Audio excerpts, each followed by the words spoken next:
Welcome to the T-Pac Arcade. Today's game is R-Type for the NEC TurboGrafx-16. In this 1991 shoot-'em-up from Irem and Hudson Soft, you pilot the R9 Arrowhead across 8 stages to take out the evil Beto alien empire. R-Type is the premier franchise of the strategy shooter subgenre. Reflex and firepower alone will only get you so far. You have to memorize each stage and plan the optimal route through. Lots of trial and error. It's like going for a walk and running into a pack of angry geese. Next time, you'll figure out how to get past them or just try another path altogether. Except here, it's not geese. It's biomechanical demon spacecraft whose sole objective is to leave your sorry carcass floating in the cold, dark abyss of space forever. Come to think of it, that's about on par with angry geese after all.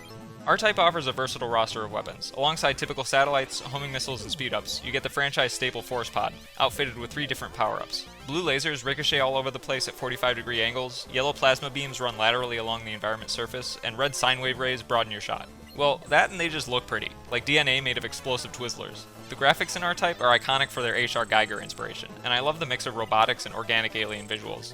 One of the coolest common enemies is the Stage 1 gunner mech, which is what I'm drawing here. And the sound design is just as iconic as the graphics, especially the boss fight theme and the blaster sounds, which I can only describe as liquid laser beams, like tasers in applesauce or something. The most unique aspect of R-Type is definitely the Force Pod, because it acts as both a long-range parallel shot when deployed, and an indestructible shield and firepower upgrade when docked to your spacecraft. It can dock at either end of your ship too, so it'll literally save your butt. Not all the time though, because this game is notoriously difficult. I only made it through by save scumming infinite attempts at full power with checkpoints all over the place. I don't even know how the final boss is possible to beat without lateral satellites to block those swarming frog amoeba things. My favorite aspect of R-Type is its affinity for camping, which is a type of gameplay where you find the pixel-perfect sweet spot on screen that allows you to just sit there and decimate all the enemies by strategic placement alone.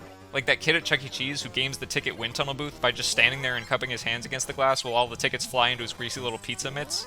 But the difference between this game and Chuck E. Cheese, other than the fact that R-Type doesn't breed novel flu viruses in its carpet, is that it encourages outsmarting the system this way.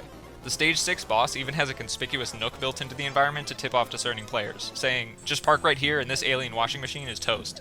If I could change one thing in R-Type, aside from the difficulty, I'd go for adjustable speed. When I grabbed too many speed power-ups, I couldn't accurately position the ship in tight corridors because the slightest nudge of the joystick sent me halfway across the screen into a wall. Granted, that's probably what I get for cheating to stay at full power throughout the whole game, but it was still annoying. Overall, R-Type deserves its praise as one of the greatest space shooters of all time, and although I've never played the arcade original, this TurboGrafx port is one of my favorite games on the console.